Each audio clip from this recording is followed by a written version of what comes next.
अस्सलाम वालेकुम नाजरीन, मैं मोहम्मद यासिर यासीन आपकी खिदमत में हाजिर हूँ। नाजरीन, अगर आप पहली बार उम्रा करने के लिए जा रहे हैं और अगर आपको डर लग रहा है कि आपसे कोई ऐसी गलती सरजद ना हो जाए एहराम में, तवाफ़ में, सफ़ा मरवा की सई में और उम्रा के बाद बाल कटवाने में, कि जिन गलतियों की वजह से आप पर दम वाजिब हो जाए या कोई ऐसी गलती आपसे सरजद ना हो जाए कि जिससे आपका अल्लाह ना करे कि उम्रा ही ना हो, तो आज की वीडियो आपके लिए एक मुकम्मल गाइड है। और इस वीडियो में मैं आपको उम्रा का बिल्कुल मुकम्मल तरीक़ाकार समझाऊंगा, बिल्कुल आसान अंदाज में, वो भी कदम बा कदम। और ऐसी गलतियां जो अक्सर लोगों से उम्रा के दौरान सरजद होती है और उन्हें उनका पता भी नहीं होता, उन गलतियों से भी आपको बचाऊंगा, जिनसे आपका उम्रा आसान और पुरसकून हो जाएगा। लिहाजा आपने वीडियो को पूरा देखना है, क्योंकि एक छोटी सी गलती भी आपके लिए उम्रा में परेशानी का बाइस बन सकती है। अगर आप चैनल पर नए हैं तो चैनल को सब्सक्राइब कर दें और बेल वाली बटन पर क्लिक कर दें, ताकि हज और उम्रा से रिलेटेड हर आने वाली नई वीडियो आप तक पहुंचती रहे। तो एहराम बांधने से पहले आपने कौन से आमाल करने हैं? तो देखें, सबसे पहले आप अपने नाखून वगैरह काट लें, जिस्म के जो गैर ज़रूरी बाल हैं वो साफ़ कर लें। उसके अलावा आपने गुस्ल करना है। गुस्ल करके एहराम बांधना सुन्नत है। गुस्ल करने के बाद आपने एहराम के लिबास पहनने से पहले बदन पे खुशबू लगानी है। मर्द हजरात के लिए बदन पर खुशबू लगाना सुन्नत है, लेकिन ख़वातीन ने खुशबू नहीं लगानी। इसके बाद मर्द हजरात ने 2 सफ़ेद चादरें अपने इहराम के लिबास के तौर पर ओढ़नी है। एक को उन्होंने बतौर तहमत बांधना है और दूसरी उन्होंने ऊपर ओढ़ लेनी है। और ख़वातीन ने शरई इस्लामी लिबास ढीला ढाला पर्दे वाला वो पहनना है, और रंग की कोई कैद नहीं है, किसी भी रंग का वो अबाया या लिबास पहन सकती हैं। लेकिन कोशिश ये करें कि कोई इस तरह के अबाए ना हों जिनमें ज़ेब व ज़ीनत या फ़ैशन के तौर पर जो इस्तेमाल होते हों। ऐसे अबायों से आपने गुरेज़ करना है, यानी कि जिनमें कोई कशिश हो किसी भी किस्म की। और उसके बाद मीकात से पहले पहले आपने उम्रा की नियत करनी है। तो देखें, आप अब जिस मुल्क से भी आ रहे हैं उम्रा करने के लिए, तो आप अपने घर से भी उम्रा की नियत कर सकते हैं, एयरपोर्ट पहुंचकर भी कर सकते हैं और जहाज़ में बैठकर भी कर सकते हैं। तो जिस वक्त जहाज़ मीकात पर पहुंचने वाला होगा, तो मीकात से पहले जहाज़ में अनाउंसमेंट कर दी जाती है कि मीकात आने वाला है और अपनी नियत कर लें उम्रा की। तो अगर आपने एयरपोर्ट से, घर से या जहाज़ में बैठकर नियत नहीं की थी, तो उस टाइम पर फिर आपने लाजमी नियत करनी है। क्योंकि अगर आपने मीकात को क्रॉस कर लिया और आपने उम्रा की नियत ना की, तो याद रखिएगा कि फिर आप पर दम वाजिब हो जाएगा। तो इसलिए मीकात से पहले पहले आपने उम्रा की नियत करनी है। और उम्रा की नियत के सबसे आसान अल्फाज ये हैं अरबी के अंदर, अल्लाहुम्मा लब्बैक उम्रा, कि या अल्लाह मैं उम्रा के लिए हाजिर हूँ। अगर आपको अरबी के अल्फाज ये नहीं आते हैं, तो आप उर्दू में भी या जो भी आपकी ज़बान है उसमें आप ये कह सकते हैं कि या अल्लाह मैं उम्रा के लिए हाजिर हूँ। इसके बाद आपने पढ़ना है तलबिया। तलबिया के अल्फाज ये हैं, लब्बैक अल्लाहुम्मा लब्बैक, लब्बैक ला शरीक लक लब्बैक, इन्नल हम्दा वन निअमता लक वल मुल्क ला शरीक लक। ये मर्द हजरात ने 3 दफ़ा आवाज़ बुलंद पढ़ना है, और ख़वातीन ने आहिस्ता आवाज़ से पढ़ना है कि उनके इर्द गिर्द जो गैर महरम मर्द मौजूद हों उन तक उनकी आवाज़ ना जाए। और 3 दफ़ा पढ़ना ये सुन्नत है, लेकिन 1 दफ़ा पढ़ना ये लाजमी है। जिस शख्स ने तलबिया ना पढ़ा वो एहराम में दाखिल नहीं होगा। या तो तलबिया लाजमी तौर पर पढ़ना होगा, या कोई भी तौहीदी कलमात आपने कहने होंगे, जैसे ला इलाहा इल्लल्लाह, ये आपने लाजमी कहने होंगे उम्रा की नियत करते वक्त। और तलबिया पढ़ना अफजल है। अच्छा, यहाँ पर एक चीज़ मद्देनज़र रखिएगा कि बहुत से लोग ये समझते हैं कि एहराम की चादरें बांध लेना और ख़वातीन का शरई इस्लामी पर्दे वाला लिबास पहन लेना, सिकाफ या अबाया वगैरह बांध लेना, तो यही उनका एहराम है। तो देखें, ये एहराम का लिबास है। जिस वक्त आप उम्रा की नियत करेंगे और उसके साथ तलबिया पढ़ेंगे, उसके बाद जो आप पे कंडीशन शुरू होगी वो होगी हालत एहराम। तो उस हालत को कहेंगे हालत एहराम, यानी कि वो आपका एहराम है। अब आप एहराम में दाखिल हो चुके हैं। और जो मर्द हजरात ने 2 सफ़ेद चादरें बांधी थी और ख़वातीन ने जो शरई इस्लामी लिबास पहना था, वो आपका एहराम का लिबास था, एहराम नहीं था। और जैसे ही आप हालत एहराम में जाएंगे तो आप पर कुछ पाबंदियां आयद हो जाएंगी। वो मैं अब आपको बताता हूँ कि कौन कौन सी पाबंदियां आप लोगों पर आयद हुई हैं। तो सबसे पहली चीज़ कि मर्द हजरात सिला हुआ लिबास नहीं पहन सकते, और ख़वातीन सिला हुआ लिबास पहन सकती हैं, उन पर कोई पाबंदी नहीं है। दूसरी चीज़ कि मर्द और ख़वातीन दोनों नाखून नहीं काट सकते। जिस्म के किसी भी हिस्से से ना बाल काट सकते हैं, ना कटवा सकते हैं, ना उखाड़ सकते हैं। इसके अलावा मर्द और ख़वातीन दोनों खुशबू नहीं लगा सकते हालत एहराम में दाखिल होने के बाद। इसके अलावा मर्द हजरात ना सर को ढांप सकते हैं और ना ही चेहरे को ढांप सकते हैं, और ख़वातीन चेहरे को नहीं ढांप सकती, लेकिन उन्होंने पर्दा इस तरह से करना है कि पर्दे का कपड़ा उनके चेहरे के साथ टच ना हो। यानी कि निकाब नहीं बांध सकती, पर्दे वाली केप मिलती हैं मार्केट से, वो आप इस्तेमाल कर सकती हैं, या चादर को आप हाथ से पकड़ के रखें ताकि गैर महरम मर्दों से आप पर्दा करें। और मर्द हजरात ने इस तरह के जूते या चप्पल इस्तेमाल करनी है कि जिनमें से पाँव के दोनों टखने, एड़ी की पिछली हड्डी और सामने उभरी हुई हड्डी वो नज़र आनी चाहिए। सामने उभरी हुई हड्डी के बारे में उलमा के दरमियान इख्तिलाफ है, कुछ कहते हैं कि नज़र आनी चाहिए और कुछ कहते हैं कि नज़र ना आए तो कोई मसला नहीं है। तो इसलिए आपने कोशिश करना है कि इस तरह की चप्पल इस्तेमाल करें जिसमें से सामने उभरी हुई हड्डी पाँव की वो भी नज़र आए, ताकि किसी भी इख्तिलाफ की वजह से आपके लिए कोई परेशानी ना बने। इसके अलावा ख़वातीन दस्ताने नहीं पहन सकती, और निकाह और मंगनी नहीं कर सकते, हालत ihram में किसी से लड़ाई झगड़ा नहीं कर सकते, बहस व मुबाहिसा नहीं कर सकते, और खुशबू वाली कोई भी चीज़ आप इस्तेमाल नहीं कर सकते जिनमें साबुन भी है, हैंड वाश है, शैम्पू है, हैंड सैनिटाइज़र है, या और कोई भी चीज़ लोशन वगैरह वो खुशबू वाले कोई भी आप इस्तेमाल नहीं कर सकते। इसके अलावा मियाँ बीवी के जो जायज़ ताल्लुकात हैं वो भी अब आपके लिए हराम है जब तक आप हालत ihram में रहेंगे, और बोसो किनार भी नहीं कर सकते। तो नाज़रीन, ये तो थी कुछ ऐसी पाबंदियाँ कि जिन पे आपने हर हाल में अमल करना है। अगर इनमें से कोई पाबंदी आप तोड़ते हैं तो फिर आप पर सदका फ़ितर के बराबर सदका, और बाज़ पाबंदियाँ तोड़ने पर आप पर दम भी वाजिब हो जाएगा। और इनमें से कुछ पाबंदियाँ ऐसी भी हैं कि वो अगर आपने तोड़ी तो फिर आपका उम्रा ही नहीं होगा, और आपको दम भी देना होगा, और दोबारा ihram बांध कर आपको उम्रा करना होगा।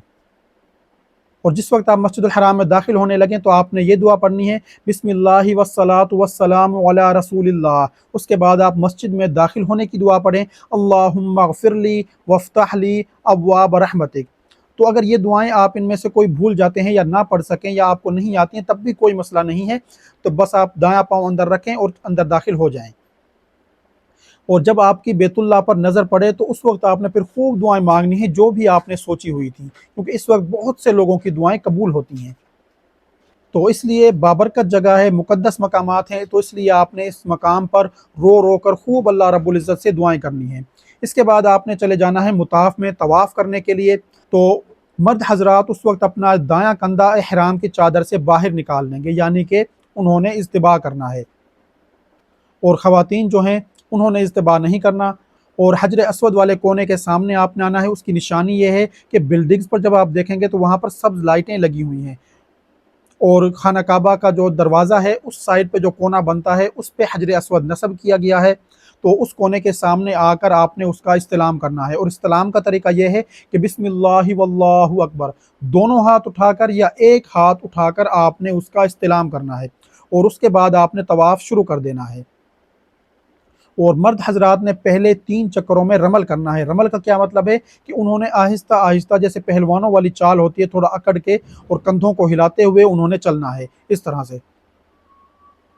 तो इस तरह से आपने कोशिश करें कि आप इस तरह से चलें पहले 3 चक्करों में, और बाद के जो 4 चक्कर होंगे उनमें आपने आराम से चलना है। और ख़वातीन ने रमल नहीं करना, उन्होंने 7 चक्करों में ही आराम से चलना है। और देखें, बहुत से लोग तवाफ़ के चक्करों की अलग अलग दुआ तलाश कर रहे होते हैं या वो याद करने में लगे हुए होते हैं। तो देखें, 7 चक्करों की कोई अलग अलग दुआएं मखसूस नहीं हैं। जो भी दुआएं आपको आती हैं वो आप मांगें। अरबी के अंदर आती हैं तो अरबी के अंदर मांगें, उर्दू के अंदर आती हैं या जो भी आपकी ज़बान है उस ज़बान में आप मांगें, कोई पाबंदी नहीं है। कुरान पाक की तिलावत कर सकते हैं, जो सूरतें आपको ज़बानी आती हैं वो पढ़ते रहें, दरूद शरीफ पढ़ते रहें, ज़िक्र अज़कार करते रहें, तौबा इस्तिग़फ़ार करते रहें, या जो दुआएं मांगनी हैं वो मांगते रहें, लेकिन खामोश रहकर आपने तवाफ़ नहीं करना। दूसरी लोगों से यहाँ पर कौन सी गलतियाँ सरजद होती हैं कि वो दौरान तवाफ़ बिल्डिंग्स की तरफ या बैतुल्लाह की तरफ बार बार देख रहे होते हैं जानबूझकर। तो देखिए, गलती से अगर नज़र चली जाती है तो कोई मसला नहीं है, वैसे आपने कोशिश ये करनी है कि आपकी नज़रें सीधी रहें। दूसरी चीज़ कि बहुत से लोग इसमें दुनियावी बातें कर रहे होते हैं एक दूसरे से, तो आपने दुनियावी बातें नहीं करनी। हाँ, किसी से कोई चीज़ पूछनी है तो उससे पूछ लें, किसी को कोई चीज़ बतानी है, कोई आपसे पूछ रहा है तो उसको बता दें। और देखें, फरमाया कि तवाफ़ एक तरह की नमाज ही है, इसमें ज़रूरत के तहत बोलने की और ज़रूरत के तहत इधर उधर देखने की इजाज़त है। तो इसलिए आपने जिस तरह से नमाज में हम नज़रें सीधी रखते हैं, इस तरह से अपनी नज़रें सीधी रख कर तवाफ़ करना है। और जिस वक्त आप पहुँचेंगे रुकने यमानी के पास, تو رکن یمانی سے لے کر حجر اسود تک ہر چکر میں آپ نے یہ دعا پڑھنی ہے، ربنا آتنا فی الدنیا حسنہ وفی الآخرۃ حسنہ وقنا عذاب النار۔ اس کا ترجمہ ہے کہ اے ہمارے رب، ہمیں دنیا میں بھلائی عطا فرما اور آخرت میں بھی بھلائی عطا فرما، اور ہمیں آگ کے عذاب سے بچا۔ تو اگر آپ کو یہ عربی کے الفاظ یاد نہیں ہوتے ہیں تو جس طرح سے میں نے آپ کو ترجمہ کر کے بتایا ہے، یہ ترجمے کے الفاظ آپ یاد کر لیں یا اس کا مفہوم یاد کر لیں، تو یہ دعا بھی پھر آپ پڑھیں وہاں پر۔ اور پھر جب آپ پہنچیں گے حجر اسود کے سامنے تو پھر دوبارہ آپ نے استلام کرنا ہے کہ بسم اللہ واللہ اکبر، اور اب آپ کے پاس جو 7 دانوں والی تسبیح ہے اس میں سے آپ نے ایک دانہ سائڈ پہ کر لینا ہے تاکہ آپ طواف کے چکر بھولیں نہ، اور ہر چکر آپ نے اسی طرح سے لگانا ہے جیسے میں نے ابھی آپ کو بتایا تھا۔ اور جب آپ کے 7 چکر مکمل ہو جائیں اس کے بعد آپ نے آنا ہے مقام ابراہیم کے سامنے، وہاں پر آپ نے 2 رکعت نماز واجب الطواف ادا کرنی ہے۔ اور اس کا طریقہ کار دیکھیں ناظرین، یہ ہے کہ مقام ابراہیم کے پیچھے جا کر آپ نے وہ نماز ادا کرنی ہے کہ آپ سے آگے مقام ابراہیم ہو اور مقام ابراہیم کے آگے بیت اللہ ہو، یعنی کہ بیت اللہ کے اور آپ کے درمیان میں مقام ابراہیم ہو۔ اگر اس طرح سے آپ کو جگہ مل جاتی ہے تو ٹھیک ہے، نہیں ملتی تو کسی بھی جگہ پر وہ نماز آپ ادا کر لیں، وہ نماز ادا کرنا صحیح اور درست ہے۔ اس کے علاوہ دوران طواف آپ نے حجر اسود کو نہیں چھونا جس وقت آپ عمرے کا طواف کر رہے ہوں، اور ملتزم پر بھی نہیں جانا اور حجر اسود کو بھی نہیں چھونا۔ ویسے تو ان جگہوں کو چھونا سنت ہے طواف کے دوران، لیکن آپ نے آج کل کے دور میں ان کو اس لیے نہیں چھونا کہ ان پہ خوشبو لگی ہوتی ہے، کیونکہ اگر وہ خوشبو آپ کے ہونٹوں پر لگ گئی، ہاتھوں پر لگ گئی، یا احرام کے کپڑوں پر لگی یا بدن پر لگی تو پھر آپ پر دم واجب ہو سکتا ہے۔ اور اس کے علاوہ آپ نے طواف کے دوران بیت اللہ کو کسی بھی جگہ سے نہیں چھونا۔ بہت سے لوگوں کو آپ دیکھیں گے کہ وہ طواف کے دوران خانہ کعبہ کے غلاف کو پکڑ کے کھڑے ہوتے ہیں، یا بہت سے لوگ حتیم کے ساتھ چمٹے ہوئے ہوتے ہیں۔ تو آپ نے یہ کام نہیں کرنا، کیونکہ آپ نے بیت اللہ کو طواف کے دوران نہیں چھونا، کیونکہ اس کی وجہ یہ ہے کہ یہ سنت سے ثابت نہیں ہے۔ اور طواف کی جو نماز آپ نے 2 رکعت ادا کرنی ہے، ان میں پہلی رکعت میں آپ کوشش کریں کہ سورۃ الکافرون یعنی کہ قل یا ایھا الکافرون یہ پڑھیں، اور دوسری رکعت میں آپ سورہ اخلاص یعنی کہ قل ھو اللہ احد یہ پڑھیں۔ یہ پڑھنا افضل اور سنت عمل ہے، لیکن اگر آپ کو یاد نہ رہیں کوئی اور صورتیں آپ پڑھ لیں پھر بھی ٹھیک ہے۔ اس کے بعد آپ نے اسی جگہ پر بیٹھے بٹھائے خوب دعائیں کرنی ہیں، یہ دعاؤں کی قبولیت کا ٹائم ہے۔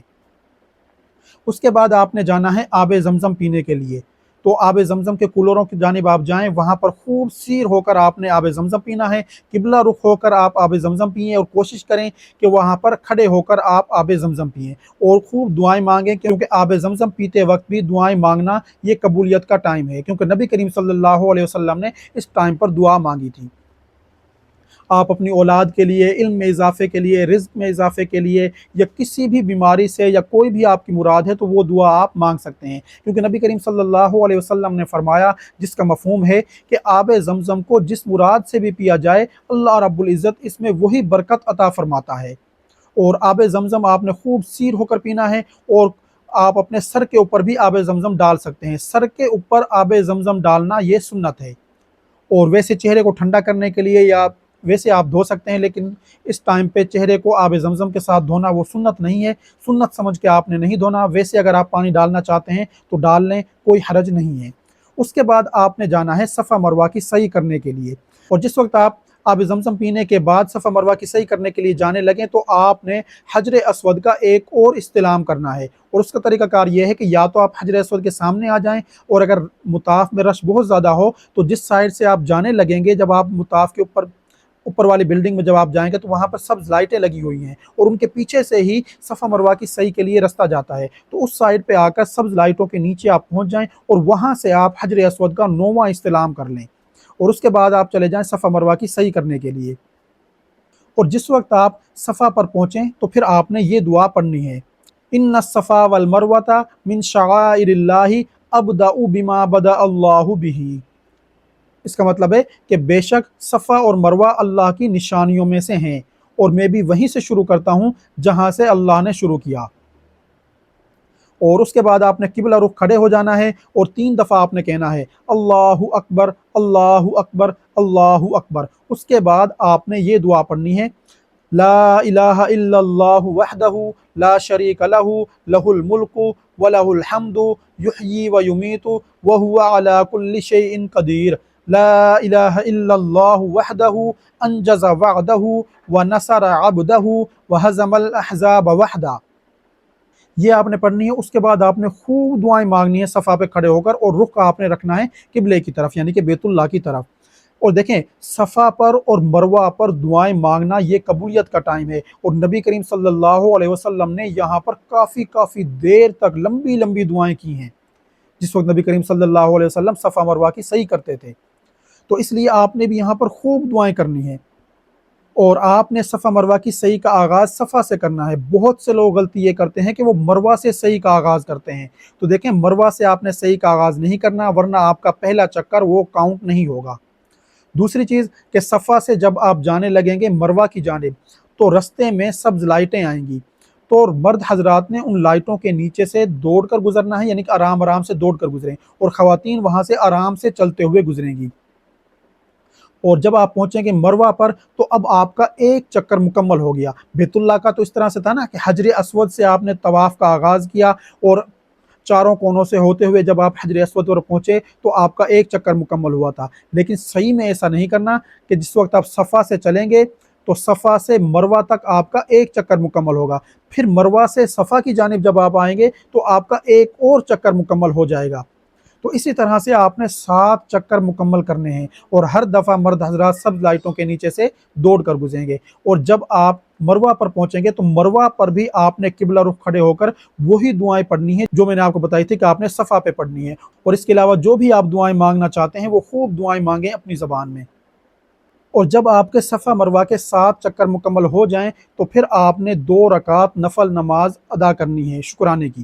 یہ نماز ادا کرنا مستحب ہے، اگر ادا کر لیں گے تو اجر و ثواب ہے، نہیں کریں گے تو کسی قسم کا کوئی گناہ نہیں ہے۔ لیکن طواف کی جو نماز تھی وہ آپ نے ادا لازمی کرنی ہے، چاہے کسی بھی جگہ پر آپ وہ ادا کریں۔ اور ایک چیز ناظرین یاد رکھیے گا کہ اگر آپ سے طواف کے چکروں میں یا صفا مروہ کی صحیح کے چکروں میں کوئی غلطی ہو جاتی ہے، یعنی کہ آپ بھول جاتے ہیں کہ آپ کے کتنے چکر ہوئے ہیں کتنے نہیں ہوئے، تو جو آپ کے ذہن میں 2 اشکال ہوں گے کہ 4 چکر ہوئے ہیں یا 5 ہوئے ہیں، تو جو کم تعداد آپ کے ذہن میں ہوگی آپ نے اس کو کنفرم کر لینا ہے، اور اس سے آگے آپ نے طواف کے چکر یا صفا مروہ کی صحیح کے چکر لگانے شروع کر دینے ہیں۔ اور صفا مروہ کی صحیح کے چکروں کو یاد کرنے کا ایک طریقہ کار یہ بھی ہے، ویسے تو آپ کے پاس 7 دانوں والی تسبیح ہوگی، اس پہ آپ نے کاؤنٹ کرنے ہیں طواف کے چکر بھی اور صفا مروہ کی صحیح کے چکر بھی، لیکن صفا مروہ کی صحیح کے چکر کاؤنٹ کرنے کا ایک یہ طریقہ کار بھی ہے کہ 1 3 5 7 یہ چکر آپ کے کمپلیٹ ہوں گے مروہ پر، یعنی کہ آپ کا آخری چکر مروہ پر کمپلیٹ ہوگا، اور دوسرا چوتھا اور چھٹا چکر یہ آپ کا مکمل ہوگا صفا پر۔ تو اس طرح سے بھی آپ اپنے چکروں کو یاد رکھ سکتے ہیں، کیونکہ اس میں اگر آپ بھولیں گے تو 2 چکروں کا آپ کو مغالطہ لگ سکتا ہے، ایک چکر کا مغالطہ لگتا ہے تو آپ چیک کر لیں کہ آپ کس مقام پر کھڑے ہیں، تو وہاں سے آپ کو پتہ چل جائے گا کہ آپ کے کتنے چکر ہوئے ہیں۔ جب آپ 2 رکعت نفل نماز ادا کر لیں تو اس کے بعد آپ نے جانا ہے حلق یا قصر کروانے کے لیے۔ تو دیکھیں حلق کروانے کا مطلب ہے کہ سر کو مکمل طور پہ آپ نے صاف کروا دینا ہے، یعنی کہ سر کو گنجا کروا دینا ہے، یعنی کہ بلیڈ کے ساتھ آپ نے سارے بال اتروا دینے ہیں۔ اور قصر کروانے کا مطلب ہے کہ آپ نے بال چھوٹے کروانے ہیں، یعنی کہ بال کٹوانے ہیں، اور خواتین جو ہیں وہ قصر کروائیں گی، یعنی کہ انہوں نے بال چھوٹے کروانے ہیں۔ اور دیکھیں حلق کروانا افضل ہے قصر کروانے سے۔ حلق کروانے والے کے لیے نبی کریم صلی اللہ علیہ وسلم نے 3 دفعہ مغفرت کی دعا فرمائی ہے، اور قصر کروانے والے کے لیے 1 دفعہ مغفرت کی دعا فرمائی ہے۔ اور خواتین کروائیں گی تو قصر یعنی کہ بال کٹوائیں گی، لیکن ان کو اجر و ثواب حلق کروانے والے مرد کے برابر ملے گا، یعنی کہ ان کے لیے 3 دفعہ مغفرت کی دعا ہے نبی کریم صلی اللہ علیہ وسلم کی۔ تو دیکھیں حلق کا طریقہ کار یہ ہے کہ بلیڈ کے ساتھ اس طرح کے ساتھ آپ نے مکمل سارے سر کے بال وہ منڈوا دینے ہیں، یعنی کہ سر کو بالکل گنجا کروا دینا ہے۔ اور قصر کا طریقہ کار یہ ہے مرد اور خواتین دونوں کے لیے کہ سر کے 1/4 حصے کے بال انگلی کے 1 پور کے برابر آپ نے لازمی کٹوانے ہیں، اس سے کم لمبائی میں اگر آپ نے بال کٹوائے تو آپ کا قصر ادا نہیں ہوگا۔ دوسری چیز یہ کہ سر کے 1/4 حصے یعنی کہ 25% سر کے بال آپ نے کٹوانے ہیں، خواتین نے بھی اور مرد نے بھی۔ اگر آپ نے 25% سر سے کم حصے کے بال کٹوائے، بے شک انگلی سے 1 پور سے زیادہ لمبائی میں کٹے تھے، پھر بھی آپ کا قصر ادا نہیں ہوگا اور آپ حالت احرام کی پابندیوں سے باہر نہیں آئیں گے۔ اور اکثر لوگ اسی میں بہت زیادہ غلطی کرتے ہیں، جو لوگ قصر کرواتے ہیں، خواتین اور مرد جنہوں نے قصر کروانا ہوتا ہے۔